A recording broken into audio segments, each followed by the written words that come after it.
ভুলে কি করে জালসাটাকে হেউ মনে করে। কিছু কিছু লোক আছে, সবাই না, কিছু যারা আশিকে নবী তার আগেই অজু করে আসে বসে থাকে মহফিলে। এই জালসা মহফিলটাও আপনার বেহেশতে যাওয়ার একটা জারিয়া হয়ে যাবে কিয়ামতে। আর জালসাতেই তো আপনার আসল কথা বলা হয় গো। একজন মাওলানা সাহেব, একজন মুফতি সাহেব 16 বছর 18 বছর পড়াশোনা করে কত মেহনত করতে হয় মুলবি সাহেবরাই জানে। এই 18 বছর পড়াশোনা করে যখন একটা বক্তা আসে কিনা, তো 1 ঘন্টা হোক আর 2 ঘন্টা হোক, ও চাই কি জানেন, যে 2 ঘন্টায় আমি যেগুলো মেন জিনিস 16 বছরের মেহনত, 16 বছরের যে পড়াশোনা যেটাও বুঝেছে, চেষ্টা করে পাবলিককে হেদায়তের রাস্তায় আনার জন্য, যে সব থেকে যেটা ভালো হবে ওইটা আমি পাবলিককে দিয়ে যেন হেদায়তের রাস্তায় আনতে পারি। সুবহানাল্লাহ। তো সবচাইতে বুদ্ধিমান ওরা যারা জালসা করে, এরাই চালাক। মানে ওদের খাটনিটা কম, চাটনি বেশি করে নিতে যাচ্ছে, বুঝতে পারলেন? এই হচ্ছে জালসার। আর নামাজ রোজার, নামাজের কথা না বললে হবে? নামাজ ছাড়া তো উপায় নাই। আপনি মুরিদ যতই হয়ে যান, গোটা পৃথিবীর পীর সাহেবের কাছে মুরিদ হয়ে যান, নামাজ যদি না পড়েন তো পীর সাহেব আপনাকে বাঁচাতে পারবে না। কোন পীরের জন্য নামাজ মাপ নাই, কোন গৌস কুতুবের জন্য নামাজ মাপ আল্লাহ দেননি। নামাজের কাজ নামাজ করতে হবে। হ্যাঁ, খালি পীর পীর নিয়ে এখন লোক অস্থির হয়ে গেছে। পীর থেকে বড় পীর আপনার বাড়িতে আছে গো, খুঁজেন ঢুরেন বাড়িতে বড় পীর সাহেব আছে। সেই বড় পীর কার নাম জানেন? পীরের বড় পীরের নাম হচ্ছে নিজের মা আর বাপ। সুবহানাল্লাহ। নিজের জন্মদাতা মাথার ছাতা, নিজের মা আর বাপ, পিতা মাতা জন্মদাতা মাথার ছাতা, তাদের যে দোয়া আল্লাহ কবুল করবে এটা কোরআন আর হাদিসে 100% গ্যারান্টি দেওয়া হয়েছে। পীর সাহেবের দোয়া কবুল হবে কি হবে না এটা ওয়ারেন্টি 50-50, হইতেও পারে নাও হইতে পারে, গ্যারান্টি কিন্তু নাই। কিন্তু যার দোয়া কবুল হবে তার কাছে আমরা যাই না। আজ পীর সাহেব আসলে কত রকমের মান্ডা, কত রকমের ফল, কত রকমের ফুল খাওয়ান, অসুবিধা নাই।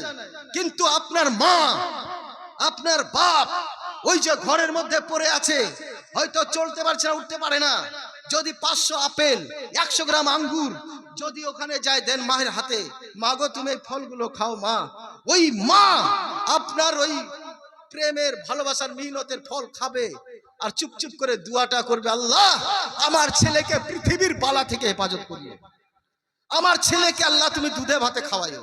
ওই মায়ের দোয়াটা আল্লাহ আগে কবুল করবে। মৌলভী সাহেবের, ইমাম সাহেবের দোয়া কবুল হবে কিনা এটা 50-50, হইতেও পারে নাও হতে পারে। কিন্তু নিজের মা বাপের দোয়া আল্লাহর আরশে ইলাহিতে পৌঁছে যায় আর ওখানে গিয়ে কাবিলে কবুল হয়ে যায়। আজ মানুষ এই কনকনে শীতে বাপ মার দিকে নজর নাই, যে আমার বাপ জারে কাঁপছে, ঠান্ডায় কাঁপছে, তো ভালো একটা সুইটার কিনে দিই, ভালো কম্বল, ভালো শাল কিনে দিই, দিবে না। আর ওই ছেলে আবার কি করছে, 20,000 টাকা খরচা করে আজমির যাচ্ছে, লোককে শুনিয়ে বেড়াইছে যে আমি আজমির যাইছি, ওখান থেকে লাইভ করছে আজমির এসছে, আমি 10,000 টাকার চাদর খাজার মাজারে চড়াচ্ছি, দেখাচ্ছি। হ্যাঁ, খাজা বাবা খুশি হবে? খাজা গরিব নামাজ থেকে কথাই বলবে যে আরে বেউকুফ, আমার খাজার, আমি তো গরিবের দাতা, আমার দুয়ার থেকে আমি সব দান করি, আর আমার নামের উসিলায় হাজার হাজার পরিবার চলতেছে, এটা ওয়াসিলায় আল্লাহ রুজি রুজিতে দিবে। খাজা আজমিরের নামে লাখো কোটি কোটি পরিবার চলতেছে, উনার নামের উসিলায় গরিব নওয়াজ। খাজা বাবাতে কথাই বলবে যে আরে বেওকুফ, আমার আজমিরিতে আমার চাদরের দরকার নাই, এই চাদরটা তোর বাপ আর মাকে চড়িয়ে দেগা যা। যদি খাজা বাবা এই কথা বলে দেয় বলতো, কিন্তু খাজা গরিব নওয়াজের দরবারে যেমন চলার কথা, একজন বুজরুগ স্বপ্নে দেখছিলেন যে ওখানে ঢোল গাজনা গাঞ্জা ভাং আশপাশে করে, তো বলছে যে হুজুর क्या बात है, क्या बात है, ये बजना ढोल, তো বলছে এই বাত বক্তরা মুরা পরেশান কর, বলছে এই বেহুদারা আমাকে খুব পরেশান করতেছে খাজা আজমির। তাই দোস্ত বলার উদ্দেশ্য হচ্ছে এটাই, যে নিজের পিতা মাতা জন্মদাতা মাথায় রাখবেন, এরাই হচ্ছে পীর সাহেব, আপনার বাড়ির গার্জেন, জন্মদাতা, তাদের দোয়া কবুল হবে। তাদেরকে খুশি করেন, বাপ মাকে খুশি করান, বাপ মাকে বলেন মা আমার চাকরি হয় না, তুমি একটু দোয়া করিও মা, নামাজ পড়া অবস্থায়, মাগো তুমি নামাজ পড়িও আর আমার জন্য একটু দোয়া করিও, বিদেশে আছি মা দোয়া করিও। মা যদি দোয়া দিয়ে যে অন্তর থেকে, কসম খোদার, আল্লাহর দরবারে ওই দোয়া কোনোদিন ফেরত দেওয়া হবে না, কবুল হয়ে যাবে। এই লেগে মা বাপ, যুবক ছেলেরা খবরদার নিজের মা বাবার দিকে খেয়াল রাখবেন। বাপ মা যার পৃথিবীতে নাই সে বুঝতে পারে যে মা কি জিনিস আর বাপ কি জিনিস। বাপ আর মা নারাজ হলে আল্লাহ নারাজ হয়ে যাবে। আমার নবী বলেছেন যে বাপকে নারাজ করলো সে যেন আল্লাহকে নারাজ করলো। যে বাপকে নারাজ করে সে আল্লাহকে নারাজ করে দিল। যে মাকে নারাজ করলো আল্লাহ নারাজ হয়ে যাবে। এই লেগে বাপ মাকে রাজি করতে হবে আল্লাহকে রাজি করতে গেলে, বুঝতে পারলেন, তবে আল্লাহ রাজি হবে। আর নামাজ, নামাজ সম্পর্কে আমার নবী বলেছে আসসালাতু ইমাদুদ্দিন, নামাজ হচ্ছে দ্বীনের প্রতিষ্ঠা, দ্বীনের পিলার। পিলার যদি না থাকে ছাদ থাকবে? এই জন্য আমাদেরকে নামাজি হতে হবে। প্রত্যেকটা ফ্যামিলিতে নামাজি হয়ে যেতে হবে। নামাজের ওয়াজ করলে এক একটা লোক চুলকাতে চুলকাতে, কেউ মাথা খুজলাতে উড়ে পালাবে। কি বলবে বে, মুলবিরা তো নামাজ রোজারি কথা বলবে। তো মাথায় রাখবেন নামাজ হচ্ছে দ্বীনের খুঁটি, দ্বীনের পিলার। আর নবী কি বলেছেন জানেন? আমার উম্মতেরা শোনো, আমি মেরাজে আল্লাহর সাথে একবার দর্শন করে আসলাম, কিন্তু আমার উম্মতের জন্য দিনে 5 বার মেরাজ নিয়ে আসলাম, দিনে 5 বার। আসসালাতু মিরাজুল মুমিনিন, আমার উম্মতেরা যখন নামাজ পড়বে দিনে 5 বার, তো আমার মুমিন উম্মতের মেরাজ হয়ে যাবে।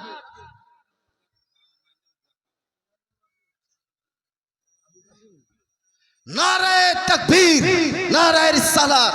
জনাব কাসিম বাবজি আমার 100 টাকা নিজের আব্বা আম্মার জন্য দিয়েছেন। আল্লাহ পাক যেন ওনার আব্বা আম্মা জানকে যেন জান্নাতবাসী করেন, বলুন আমিন। ব্রাদার ইসলাম বলতে চাচ্ছিলাম এটাই যে নামাজ এত গুরুত্বপূর্ণ। একটা গ্রামের মোড়ল ছিল, বুঝলেন, জিন্দেগিতে নামাজ পড়তো না, কিন্তু গ্রামের আবার মোড়ল, সর্দার, মানে জায়গা জমি বহুত আছে তো ওকে সর্দার করে রেখে দিয়েছিল গ্রামের। আর এই মোড়লের একটা অসুখ ছিল কি জানেন? ভুলে যাওয়া। মানে ওর ইয়াদ থাকতো না, ইয়াদ দাসটা খুব কম ছিল। ওকে ইয়াদ জব তক না করিয়ে দেবেন ততক্ষণ ওর মনে আসে না আর পড়েও না। কুরবানির দিন, ঈদের দিন, জুম্মার দিন ওকে আগে একটা লোক দিয়ে বলতে পাঠাতে হতো যে মোড়ল আজকে জুম্মার দিন, জুম্মার নামাজ পড়তে যেও, তাইলেই যাইতো, বুঝলেন, নালে ভুলে যেত। ভুলে যাওয়া অসুখ। ঈদের দিন 7 গ্রামের ঈদের নামাজ, 7 গ্রামের লোক পৌঁছে গেছে ঈদগাহে। ইমাম সাহেব বড় চালাক ছিলেন, দেখলেন সবাই এসছে, আরে মোড়ল নাই। আর মোড়ল যদি না থাকে সবাই এই কথা 1 কান 2 কান 4 কান হবে। ইমাম সাহেব কিন্তু বুঝে নিয়েছে যে মোড়ল ঠিক ভুলে গেছে, কারণ যে ভুলে যাওয়ার রোগ। একটা লোককে ইশারা করে বলছে এই যাও মোড়লকে দেখো ভুলে গেছে মনে হয়। এই লোকটা দৌড়ায় গিয়ে দেখছে ঠিকই মোড়ল ঢেরাতে করে দড়ি পাকাচ্ছে। ঢেরা বুঝেন তো? আগে আমার দাদুরা এই যে পাট দিয়ে ঢেরা বানাইতো, দড়ি, এরকম ঢেরা দিয়ে দড়ি পাকাই। ওকে গিয়ে বলছে মোড়ল তুমি নামাজ পড়তে যাবা না? তখন মোড়ল বলছে কি কি বলছিস রে, আজকে কিসের দিন? বলছে ঈদের দিন। বলছে ও হো ভাই, তোরা তো জানিস আমি ভুলে যাই, আজকেও ভুলে গেছি ভাই। এই ইয়াদ করে দেওয়ার পরে তাড়াতাড়ি করে ঢেরাটা ফেলে দিত, পাঞ্জাবিটা গায়ে দিত, টুপিটা মাথায় লাগাতো, ওযু যে কিভাবে করতো আল্লাহ মালিক জানে। এসে একদম ইমামের পিছনে এরকম দাঁড়াতো ষাট ষাট হয়ে। তখন নিয়ত কি করে করতে জানেন?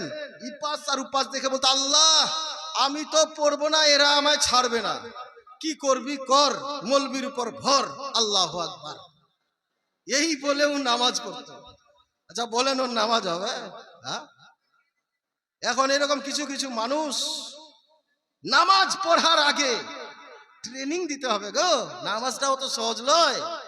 এই জন্য মাদ্রাসায় যাবেন, মুলবি সাহেবদের কাছে বুঝবেন, উঠা বসা, কয়টা আঙ্গুল সিজদাতে, দৃষ্টিটা কোথায় থাকবে, রুকুতের সময় কোন জায়গায় থাকবে, কিভাবে হাত বাঁধবেন, বিশাল ব্যাপার আছে নামাজ।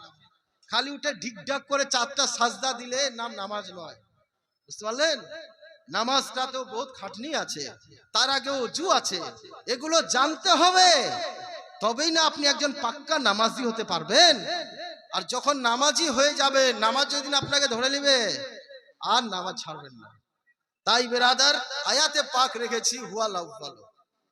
বাস একটা হাদিসে পাক পড়বো, একবার দুরূদ শরীফ পড়ুন। আল্লাহুম্মা সাল্লি আলা সাইয়্যিদিনা মাওলানা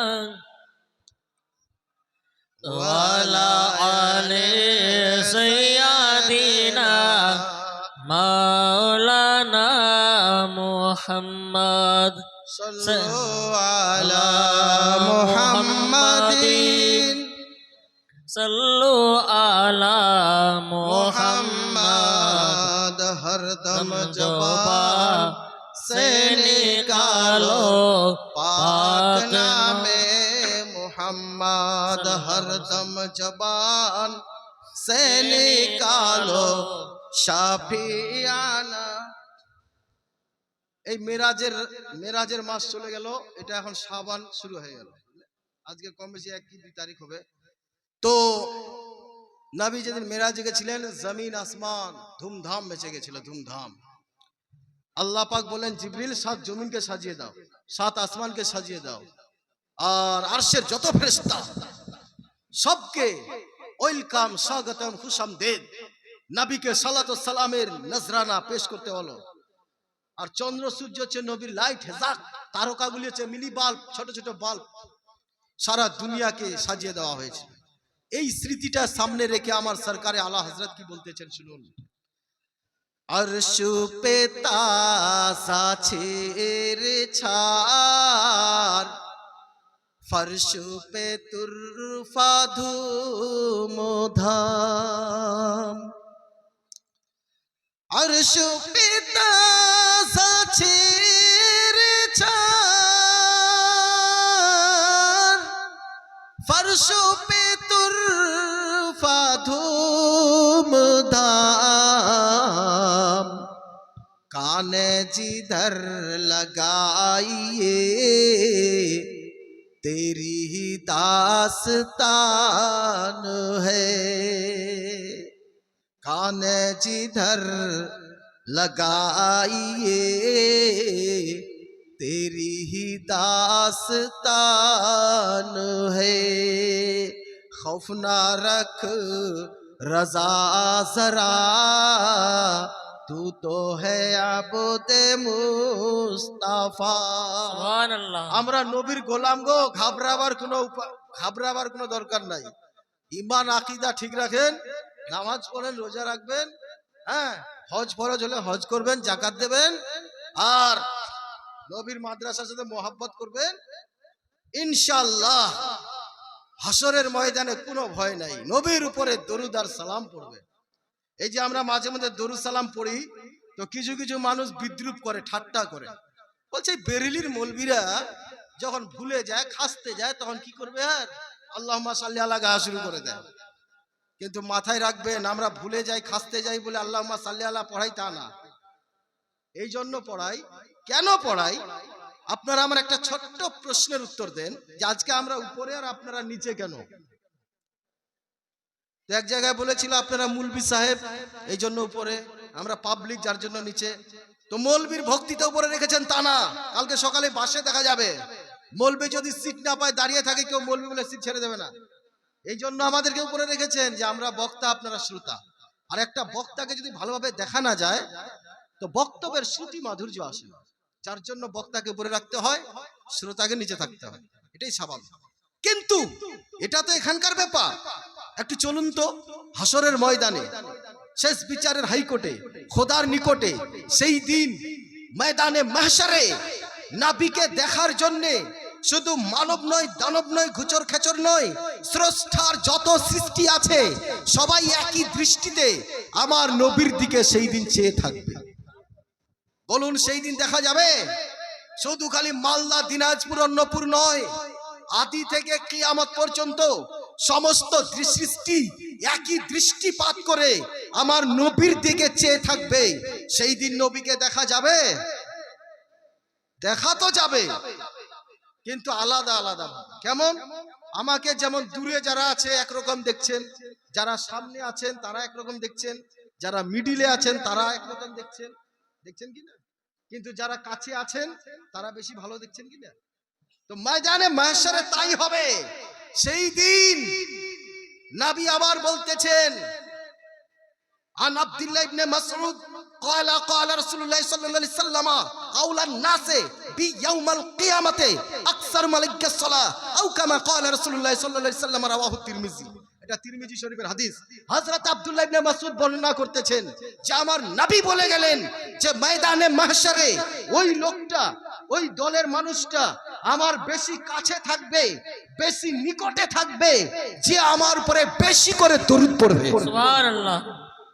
এ মুসলমানও আমরা এই জন্য দরুদ পড়িবা পড়াই যে যদি কিয়ামতের ময়দানে নবীর সান্নিধ্য পেতে চান, নবীর পাশে থাকতে চান, নবীর বগলে হতে চান, তাহলে আমি তো এই কথাই বলবো যে শয়নে স্বপনে, নির্জনে গোপনে, সংগোপনে, নির্ভীতে বিজনে পবনে, হয় মসজিদের কোণে, যেখানেই থাকুন না কেন সর্বসময়ে আমার নবীর উপরে দরুদ পড়ুন যদি কিয়ামতের ময়দানে নবীর পাশে থাকতে চান। সুবহানাল্লাহ। এই জন্য আমরা দরুদ পড়ি বা পড়াই, এলে যাই খাসতে যাই ভাববেন না, বুঝলেন? তো দোস্ত আমার মা বোনেরা এসেছেন, তাই মা বোনদের ব্যাপারে খালি মাত্র 10টা মিনিট নিব। আমার মা বোনদেরকে কি করতে হবে? একটা হাদিসে পাক পড়বো, আর এই হাদিসটার পরে যদি তারা আমল করে নেয় তো আমার নবী পাক বলে দিয়েছেন, এই মেয়েরা তোমরা যদি এই 4টা কাজের গ্যারান্টি দাও তো কিয়ামতের ময়দানে আল্লাহ পাক ওই মেয়েটার জন্য 8টা জান্নাতের দরজা খুলে রাখবে। সুবহানাল্লাহ। কয়টা? 8টা দরজা খোলা রাখবে। এখানকার মা বোনদেরকে দেখছি খুব শান্ত, কারণ যে চাচল এরিয়ার মানুষ বেশি এডুকেশন, পড়াশোনা নাম্বার 1, সব রকমের শিক্ষার দিকে সবচেয়ে আগে আছে চাচল, সব জেলারই মানুষ জানে। তাই এখানকে শিক্ষিত মাহল, শিক্ষিত মানুষ বুঝে নিবে, ইশারাতে বুঝে নিবে দানা লোক যারা, আর সারা রাত বুঝালেও বুঝবে না নাদানেরা। আকলমন্দ কে লিয়ে ইশারা কাফি হ্যায়। মানে শিক্ষিত লোকের সাথে কথা বলে আরাম, ঝগড়া করে আরাম, উক্তিতে যুক্তিতে আরাম, আর বেউকুফ লোকের সাথে কোনো দিক দিয়ে শান্তি নাই। ঝগড়া যদি লেগে যায়, মারামারিও যদি লাগে, তো শিক্ষিত লোক কিন্তু দেখে শুনে মারবে, আর বোকা হাইংঠা লোক এমন জায়গায় মারবে যে আপনার দুনিয়া থেকে উইকেট ফেলে দেবে। এই লেগে শিক্ষিত শত্রু ভালো, তো অশিক্ষিত মিত্র ভালো না। আপনারা বলেন মুলবি সাহেব আমরা তো বিশাল শিক্ষিত, আমাদের এক একটা জেলার লোক বলে যে ওয়েস্ট বেঙ্গলি হয়ে কলিকাতা না দেখলে ও আর কি দেখলে, ও মায়ের পেটের ভিতরে আছে। এই কথা শুনে এক বোকা চুপচুপ করে শুনছিল পাশে, ও মনে মনে ভাবছে শালা কলকাতা দেখলে না দেখলাম রে, না দেখলে আমি মায়ের পেটে থাকলাম, এত বড় কথা। চল কলকাতা আগে জব তক না দেখবো তব তক মাঠে হাল নিয়ে যাব না। কসম করে নিলে রাইতে টিকিট কেটে রাধিকাপুর এক্সপ্রেস ধরে একদম সকালবেলায় ধর্মতলায় ট্রেন থেকে নেমে এবার গেছে, দেখছে সামনে বড় বড় হোটেল, সারা রাত জায়গা তো, জীবনে শহরে যায়নি, ভুকো লেগেছে। এক হোটেলের সামনে গিয়ে দাঁড়িয়ে দাঁড়িয়ে তাকাচ্ছে।